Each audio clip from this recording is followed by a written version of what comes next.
Hoje, galera, nós estamos aí encerrando a nossa temporada de mensagens que fala sobre vida no Espírito e na comunidade. Então, mês de junho todo, nós falamos aí a respeito de como nós vivemos a vida em igreja, fluindo aí no Espírito, na comunhão, na diversidade e nessa diversidade que Deus nos deu como igreja. Então, se você não pôde participar em todos os cultos de junho, vai lá no Deezer, vai no Spotify, vai no YouTube, que nós gravamos as pregações, algumas aí ultimamente a gente até filmou, já tem no YouTube. Então, se você não viu todas, eu estimulo você a visitar lá depois e ouvir. Eu tenho o costume de ouvir podcast, ouvir pregações quando eu estou lavando a louça, quando estou limpando a casa. Então, quero aí te estimular a você fazer a mesma coisa, se você perdeu alguma mensagem. Beleza? No Deezer, no Spotify, está lá a Igreja Sal da Terra Manifesto. Todas as pregações estão ali. Então, recapitulando um pouco aquilo que nós vimos aí durante todo o mês, logo no primeiro domingo, nós falamos sobre o Pentecostes. E aí, inclusive, foi até essa pregação que nos subiu, porque deu um erro ali no computador e a gente não conseguiu colocar ela no Spotify.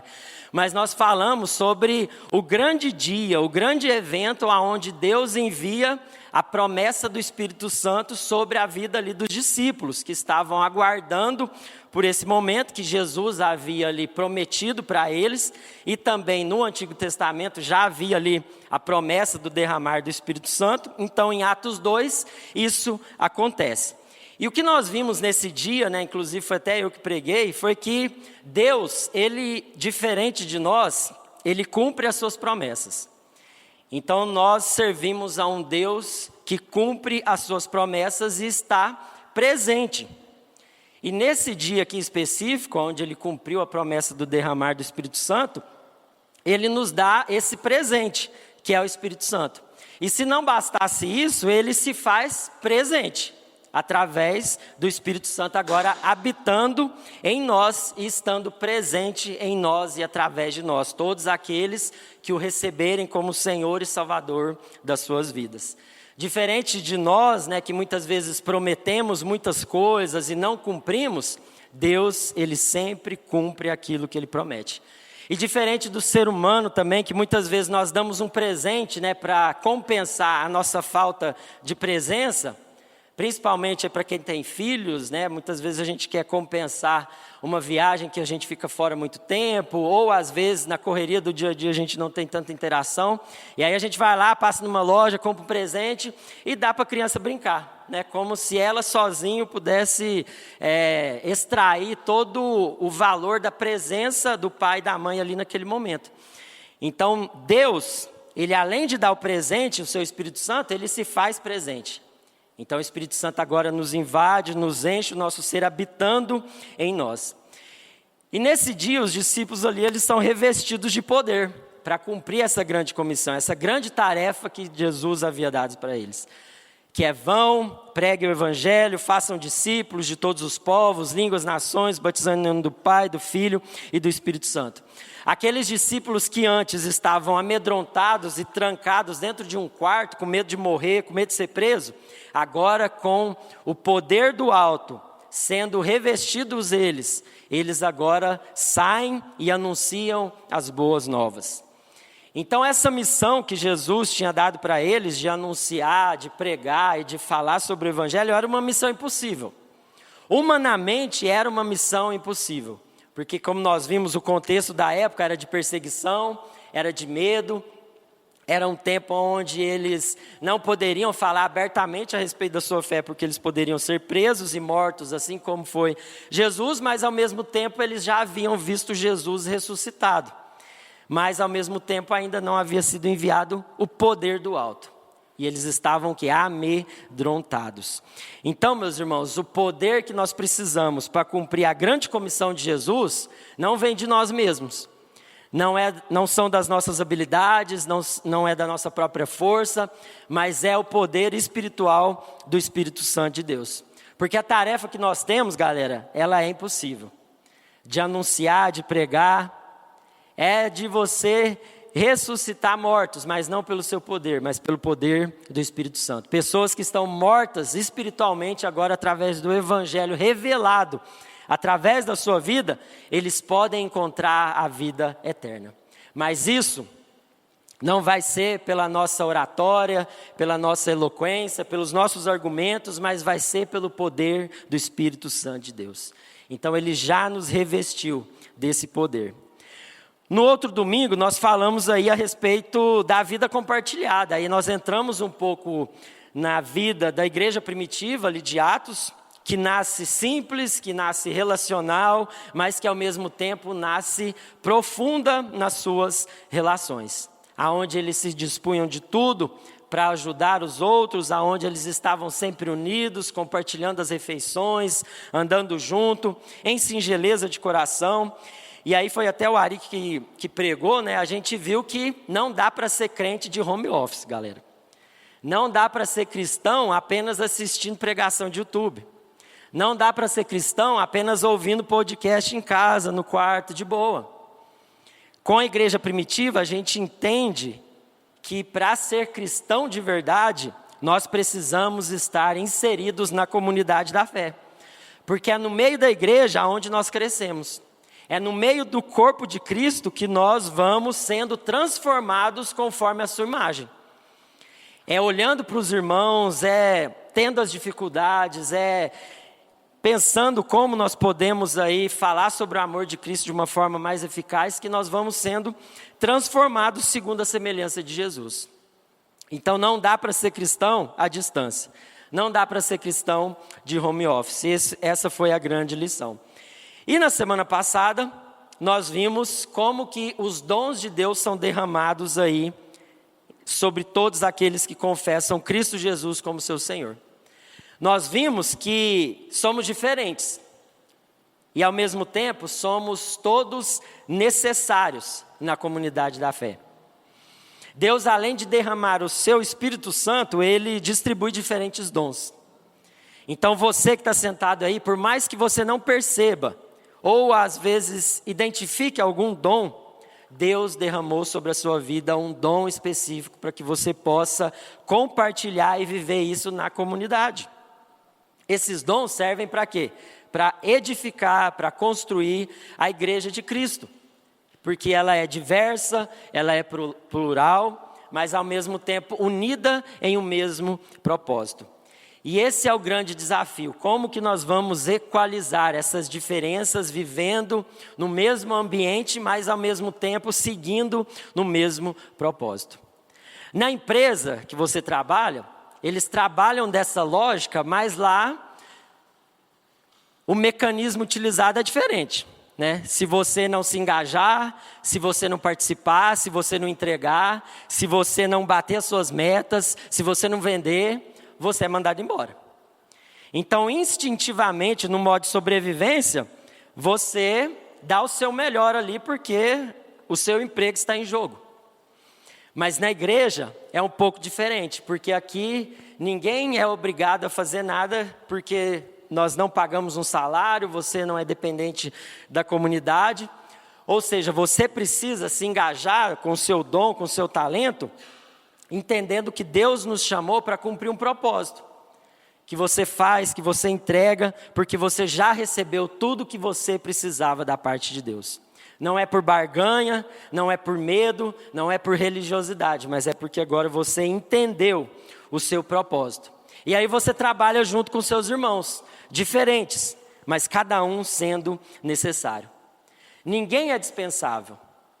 E às vezes, se você ainda não entende, né, qual que é o seu dom, um exercício muito bacana da gente fazer é você conversar com as pessoas, porque muitas vezes eu não enxergo aquilo que eu sou bom, mas o meu irmão enxerga. Então você troca uma ideia, você conversa, me ajuda a identificar aquilo que eu sou bom, aquilo que Deus colocou de dom na minha vida, para que eu possa compartilhar, para que eu possa viver. E no começo, a gente faz de tudo, até encontrar aquilo que é o dom específico de Deus para a nossa vida. Mas infelizmente nós vivemos aí numa geração cansada, uma geração onde cada vez mais nós colocamos inúmeras barreiras, desculpas, para não exercer e compartilhar o dom que Deus colocou na nossa vida. Por isso eu insisto, a comunhão, a vida de igreja, ela é essencial para que você possa descobrir o propósito específico pelo qual Deus te criou. Enquanto você não consegue identificar isso, faz tudo. O que está precisando de ajuda que eu possa ajudar? Então você vai descobrindo, você vai fazendo e Deus vai te revelando. O Ari compartilhou, da outra vez, que no começo ali da sua caminhada, na conversão, ele fazia de tudo, o que precisava. A gente ia para o evangelismo nas praças, na época ali, e a gente era os carregadores de caixa. Levava os cabos, levava os equipamentos, aí tinha galera lá que ia pregar, tinha galera que ia dançar, que ia fazer o testemunho, mas de vez em quando essas pessoas faltavam. E aí sobrava quem? A gente. E aí não tinha aquela, não posso, não quero. Não, só tem você, irmão, vai. Só dava aquele empurrão assim, a pessoa ia e ela falava aquilo que Deus tinha feito na vida dela e era uma bênção. Então, ninguém está pronto para começar da forma perfeita. Mas a gente precisa dar o primeiro passo para entender aquilo que Deus está nos chamando para fazer como igreja. Então eu te estimulo a essa caminhada aí. E hoje, para encerrar essa temporada, eu queria te convidar a abrir a sua Bíblia lá em 1 Coríntios, no capítulo 13. 1 Coríntios, capítulo 13. O Igor fez aí uma introdução do texto, mas a gente vai ler do 1 até o versículo 13. 1 Coríntios 13, de 1 a 13.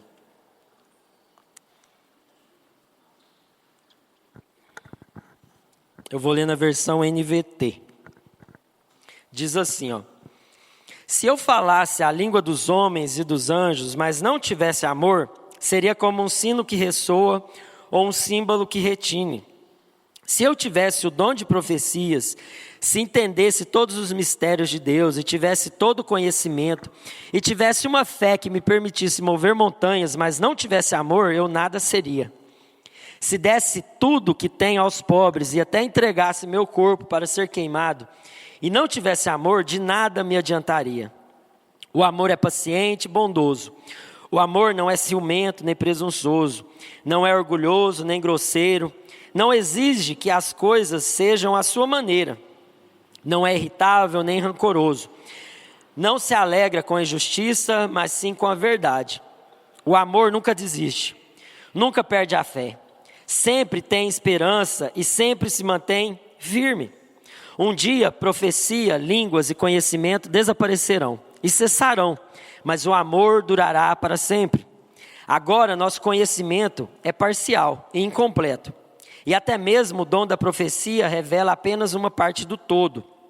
Mas quando vier o que é perfeito, essas coisas imperfeitas desaparecerão. Quando eu era criança, falava, pensava e raciocinava como criança.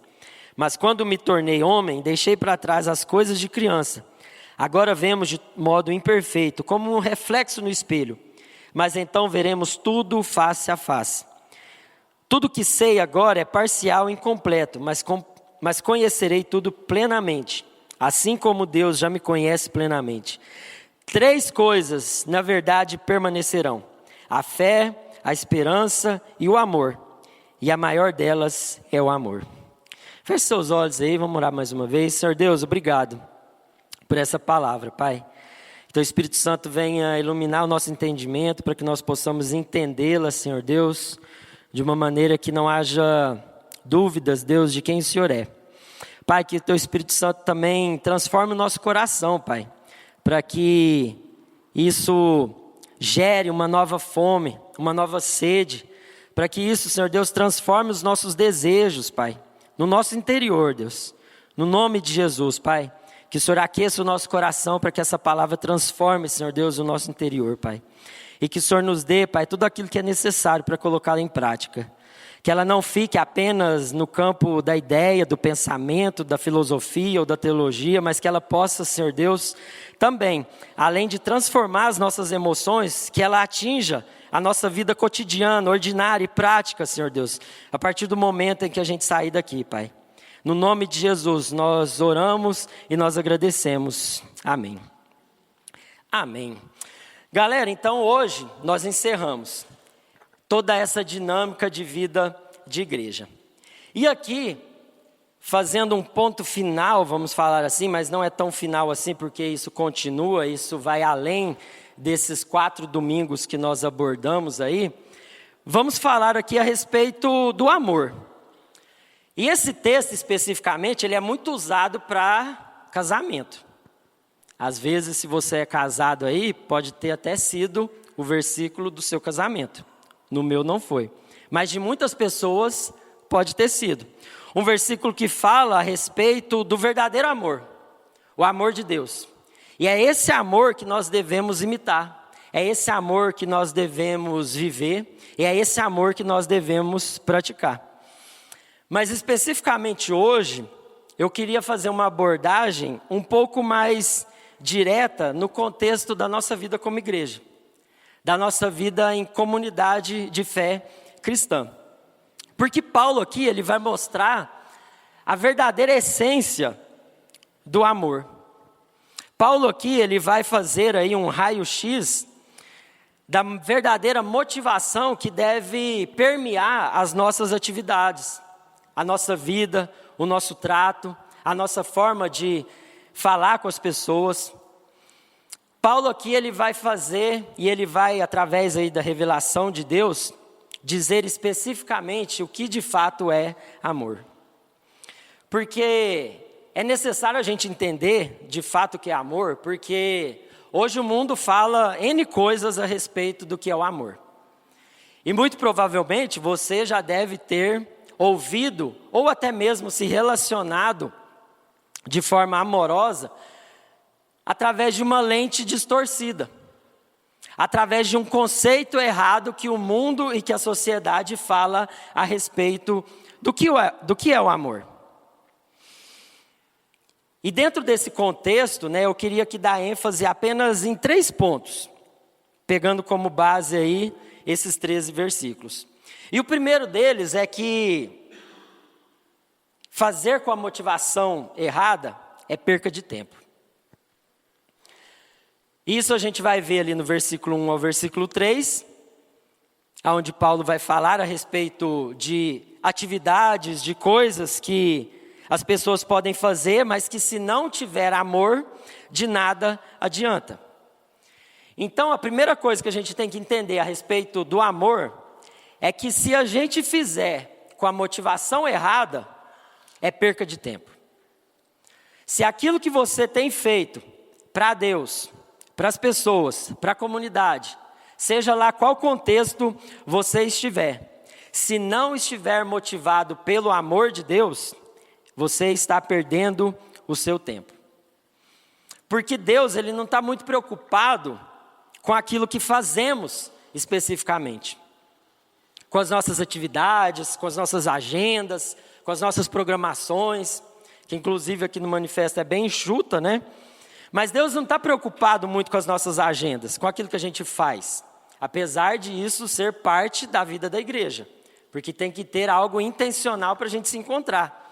Porque senão a gente não se encontra, essa é a verdade. Mas a grande questão aqui é que a motivação ela é mais importante do que a agenda, do que a atividade.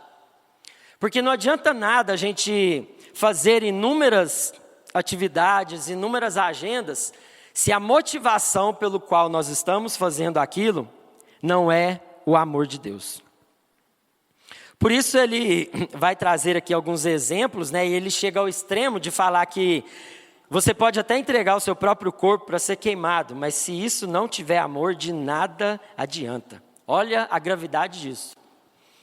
Você pode profetizar, você pode falar dos mistérios de Deus, de todo conhecimento, mas se isso não tiver amor, de nada adianta. Olha a gravidade disso. E a igreja de Corinto, galera, era uma igreja que era cheia dos dons. Era uma comunidade que tinha inúmeros dons, de profecia, de línguas, de revelação. Só que eles eram imaturos. Eles eram homens e mulheres que estavam brigando por conta de posses, por conta de relacionamentos. E Paulo exorta duramente eles, nessas questões, principalmente na sua primeira carta de Corinto. A gente vai ver ali Paulo rasgando o verbo com eles. Por isso que ele fala muito a respeito, né, de ser criança, de ser menino, convidando eles para a maturidade. Porque aquela galera, ela é cheia de dons. Tinha muitos dons. Mas aí é onde entra a grande questão. Do que adianta você ser cheio de dons, mas não ter a motivação correta de amar o seu irmão? Do que adianta você vir aqui no culto, levantar as mãos, chorar, orar, agradecer, mas se ao sair daqui, ao chegar no seu trabalho, ao chegar na sua faculdade, na sua escola, você é uma pessoa completamente diferente, você xinga, você causa divisão, você treta com todo mundo, você mente, você rouba, enfim, você é uma pessoa completamente diferente, de nada adianta. E era esse contexto que os irmãos ali de Corinto estavam vivendo e que Paulo estava puxando a orelha deles. Porque muitas vezes nós estamos aí preocupados demais com as nossas agendas, com aquilo que a gente faz, com as nossas atividades, mas nos esquecemos da motivação pelo qual nós estamos fazendo. Por isso a primeira pergunta que eu faço para nós hoje é: será que você tem feito com a motivação certa? Qual tem sido a motivação de você dar o seu melhor no seu emprego, no seu trabalho? Qual a motivação que você tem de participar de um pequeno grupo, de vir no culto, de estar junto com seus irmãos? Porque você pode ter um dom extraordinário, ou um dom ordinário, mas essencial. Mas se a motivação estiver errada, meu irmão, de nada adianta. E Jesus, ele falou um pouco disso. Lá em Mateus 6, no versículo 5, ele fala: olha, quando vocês orarem, não sejam como os hipócritas. Eles gostam de ficar orando em pé nas sinagogas e nas esquinas, a fim de serem vistos pelos outros. Em verdade lhes digo que eles já receberam a sua plena recompensa. Então os fariseus, os mestres da lei ali, Jesus estava chamando a atenção também porque eles eram os performáticos. Não que orar em público seja errado. Não que você falar a respeito de Deus em público seja errado. Mas Jesus estava olhando não a atividade em si, mas a motivação. Estava condenando. E falar: olha, a recompensa eles já receberam, que era a aprovação dos homens, que era a aprovação das pessoas. Mas vocês, quando orarem, aí ele começa a ensinar os seus discípulos a orarem. Então, meus irmãos, qual tem sido a motivação pelo qual você tem feito todas as coisas na sua vida? Porque a motivação, ela é mais importante do que a atividade que você está exercendo. Porque se a motivação estiver errada, o Senhor está vendo. Segundo, amar não é um sentimento, mas uma decisão, uma atitude. E a gente vai ver isso do versículo 4 ao versículo 10. E isso é mais um conceito errado que o mundo prega aí, que falar que amor é sentimento, que amor é paixão, que amor é aquele frio na barriga que a gente sente, aquele calafrio.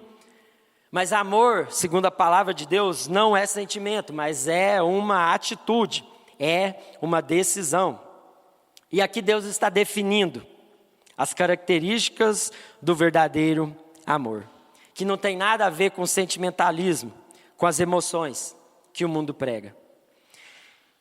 Todas essas situações que são descritas aqui do versículo 4 ao 7, mostram atitudes e decisões que nós precisamos tomar e ter frente às diversas situações na vida que nós vamos ter. Seja na família, seja na igreja, seja no seu trabalho, seja na sua escola, na sua faculdade. São atitudes e não sentimentos. Paciência, bondade. Aí depois ele começa, falando que não é ciumento, não é presunçoso, não é orgulhoso. Tudo isso você precisa tomar uma atitude em relação a uma situação em que você vai escolher amar ou não, mesmo não sentindo nada. E esse é o nosso grande desafio. Porque hoje nós vivemos também numa era da hipersensibilidade, onde nós queremos ter a experiência, onde nós queremos sentir, onde nós queremos arrepiar. Isso faz parte também, isso é legal, isso é bom, mas não é sempre que isso acontece. Deus ele vai se revelar nas coisas ordinárias, mas muitas vezes nós estamos infantilizando a nossa fé apenas nessas percepções sensoriais, sentimentais e emocionais. Mas o verdadeiro amor, o amor de uma pessoa, de um homem e de uma mulher madura, vai além disso. Então no dia que eu não senti nada, eu sei que Deus me ama. No dia que eu não ter uma experiência sobrenatural, eu vou ter a convicção de que Deus ele permanece fiel. E eu não vou mais apenas ficar buscando essas experiências, mas eu vou buscar agora aquilo que Deus deseja para a minha vida, mesmo que isso seja através de um simples abraço, de um simples bom dia, de um simples boa noite.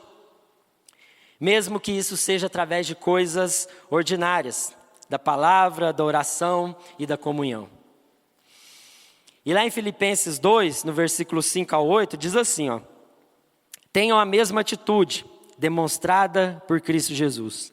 Embora sendo Deus, não considerou que ser igual a Deus fosse algo que devesse se apegar.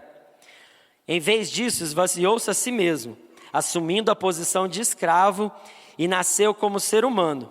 Quando veio em forma humana, humilhou-se e foi obediente até a morte, e morte de cruz. Então, galera, amor é obediência. Assim como Jesus obedeceu ao Pai, mesmo da situação mais angustiante da sua vida, mesmo ali a sua carne pedindo para que Deus passasse aquele cálice, Jesus obedeceu. Ele teve uma atitude, porque embora ele, sendo Deus, ele não considerou isso, ele decidiu se esvaziar e assumir uma posição de servo. E é dessa forma, galera, que nós precisamos viver. É sobre esse amor que nós precisamos praticar. É sobre essa realidade, essa dimensão, essa largura, essa profundidade desse amor de Deus que vai além daquilo que eu estou sentindo. Ah, eu não estou com vontade de ir no culto hoje. Ah, eu não estou afim de participar de tal coisa.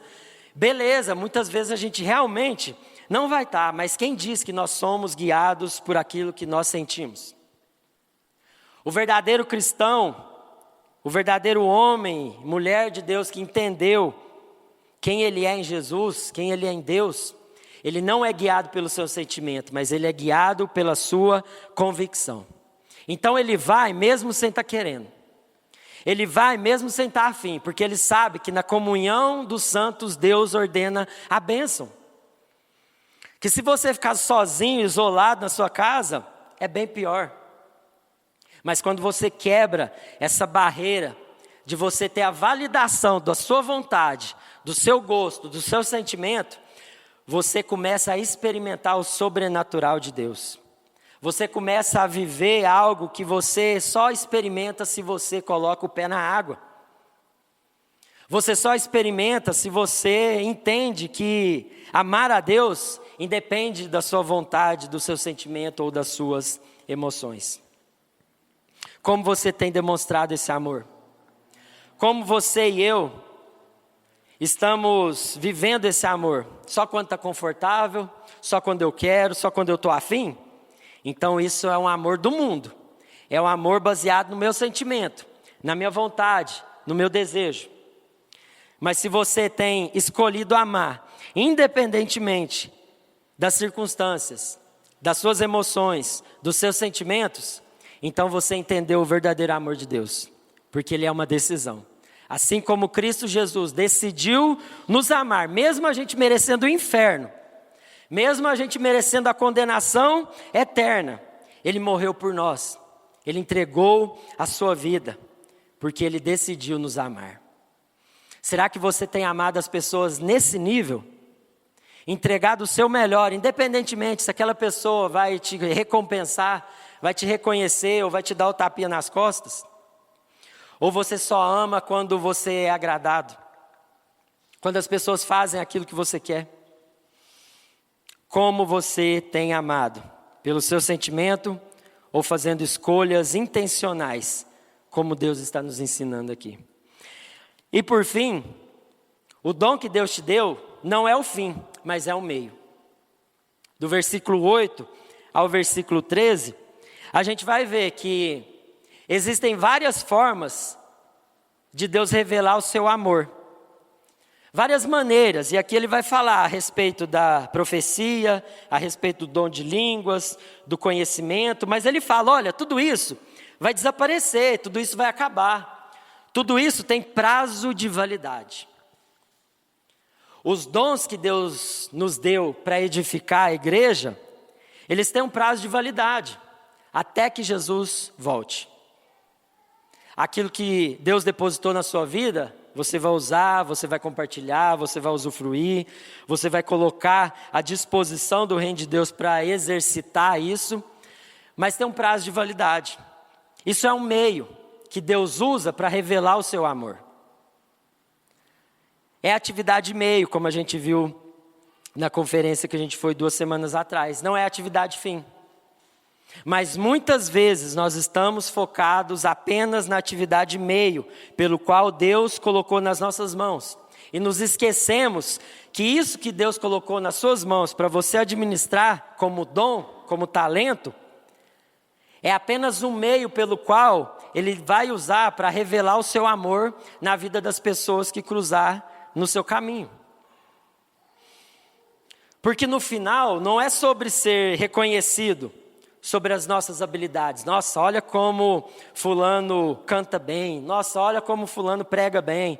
Nossa, olha como fulano arruma as cadeiras de uma maneira excepcional. Nossa, olha como fulano limpa a igreja de forma bela. Não é sobre isso, não é sobre a gente ser reconhecido pelos nossos dons.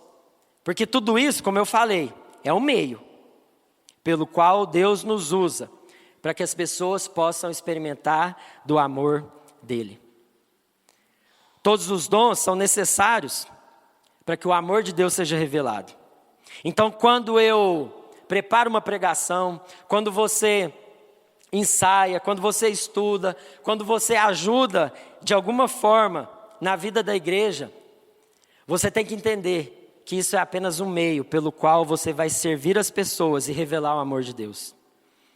Então, quando eu faço agora, eu faço com essa consciência, com essa motivação, não para ser reconhecido, não para receber uma promoção, não para receber um tapinha nas costas, não para receber um elogio, mas para que as pessoas experimentem o verdadeiro amor, que está descrito aqui em 1 Coríntios 13. Porque disso tudo, sabe o que vai permanecer? O amor. Vai passar... Vou ser otimista aqui, tá? 3 dias vocês não vão lembrar de 10% daquilo que eu preguei aqui. Mas você vai se lembrar quando uma pessoa te ligar num dia difícil. Você vai se lembrar muitas vezes de quando você chegou aqui nesse lugar para um culto que você estava ruim, que você estava triste, desanimado, abatido. Você vai se lembrar de um irmão que te abraçou. De um irmão que te falou, não desiste, vamos continuar. Você vai se lembrar de que existe um Deus muito além daquilo que são os seus problemas, daquilo que são os gigantes que você vai enfrentar na segunda-feira. Você vai se lembrar de um pessoal que te abraçou de tal forma que você se sentiu constrangido porque você não tinha nada para oferecer. Mas eles entregaram tudo para que você fosse abraçado, como se Jesus tivesse te abraçando. Esse é o verdadeiro amor e é isso que vai permanecer. O nosso serviço, pouco importa se a gente fizer com a motivação errada. Porque tudo vai passar, mas o verdadeiro amor, ele vai permanecer. Porque o amor jamais acaba. E quando Deus ele for avaliar a nossa vida, o foco não vai ser quanto serviço que eu prestei. Não vai ser quanto conhecimento eu adquiri. Não vai ser a respeito de quão bom eu era no dom que Deus me deu. mas vai ser sobre o quão nós amamos o nosso irmão. Porque se a gente entender isso, meu irmão, o resto vai ser consequência. Então eu vou servir melhor, então eu vou fazer da melhor forma que eu conseguir fazer, não para ser aprovado e aceito por Deus ou por alguém, mas porque Deus já me deu tudo aquilo que eu precisava. Porque Deus já depositou sobre a minha vida tudo aquilo que eu precisava. Então agora eu não vivo mais de carência, ou da aprovação do outro, mas agora eu vivo de uma forma que reflete o amor de Deus, porque Ele já me deu tudo. Quão você tem amado o seu irmão? Quão você tem amado o seu próximo? E aí eu queria te convidar a abrir lá em 1 Pedro, no capítulo 4, no versículo 7.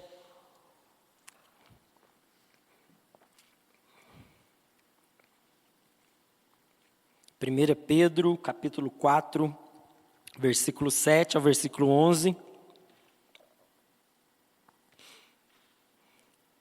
Diz assim, ora, o fim de todas as coisas está próximo, sede, portanto, criteriosos e sóbrios, a bem das vossas orações. Acima de tudo, porém, tende amor intenso uns para com os outros, porque o amor cobre multidão de pecados. Sede mutuamente hospitaleiros, sem murmuração. Servi uns aos outros, cada um conforme o dom que recebeu, como bons dispenseiros da multiforme graça de Deus. Se alguém fale de acordo com os oráculos de Deus. Se alguém serve, faça-o na força que Deus supre, para que em todas as coisas, presta atenção, para que em todas as coisas seja Deus glorificado por meio de Cristo Jesus, a quem pertence a glória, o domínio pelos séculos dos séculos. Amém. A finalidade principal, galera, pelo qual nós fazemos tudo, é revelar o amor de Deus. É mostrar quem Deus é. Por isso, galera, essa noite, a análise que nós precisamos fazer do nosso coração, da nossa vida, das nossas atividades, será que elas têm sido um fim em si mesmas? Ou um meio pelo qual o amor de Deus é revelado? As nossas ações, as nossas boas obras, elas são apenas para aliviar minha consciência religiosa? Então eu penso, não, hoje eu já fui na igreja, essa semana, então está ok, não preciso mais ir nesse mês, então eu posso ir só no mês que vem. Não, eu já dei meu dízimo, já dei minha oferta, então agora eu estou livre de todo gafanhoto devorador. Qual tem sido a sua mentalidade quando você faz alguma coisa? Para aliviar a sua consciência religiosa? Ou você está comprometido em ir até o final? Em revelar o amor de Deus e formar Cristo nas pessoas? Então agora eu participo, eu faço, eu empenho o meu melhor. E eu me comprometo com a obra de Cristo Jesus como um todo. Porque eu entendi o amor de Deus. Porque eu entendi que o amor, ele não é só para esquentar meu coração e deixar meu coração quentinho, como a gente costuma falar.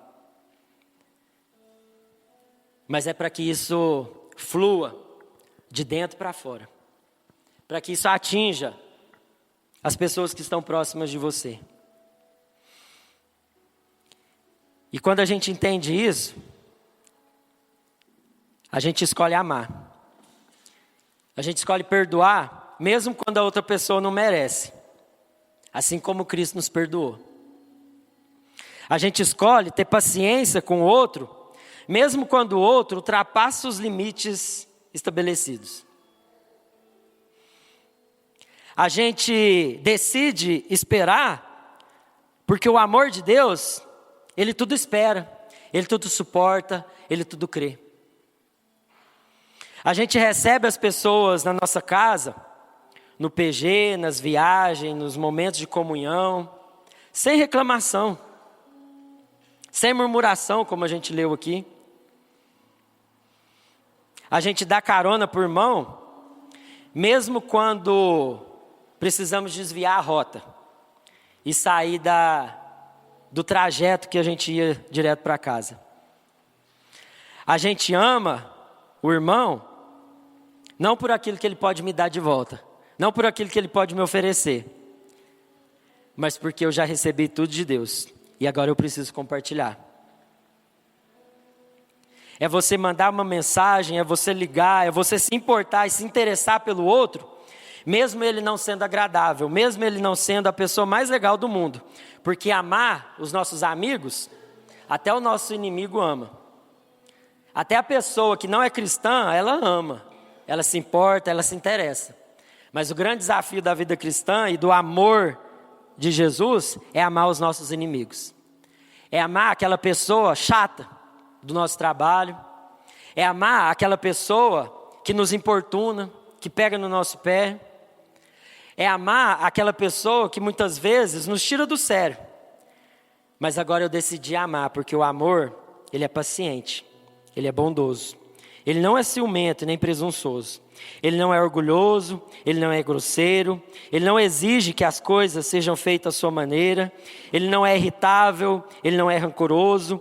Ele não se alegra com a injustiça, mas sim com a verdade. O amor nunca desiste, nunca perde a fé, sempre tem esperança e sempre se mantém firme. Feche seus olhos aí, coloque seu coração diante de Deus. Enquanto os meninos ministram essa última canção, que você possa falar com o Senhor, com seu Pai. Em nome de Jesus.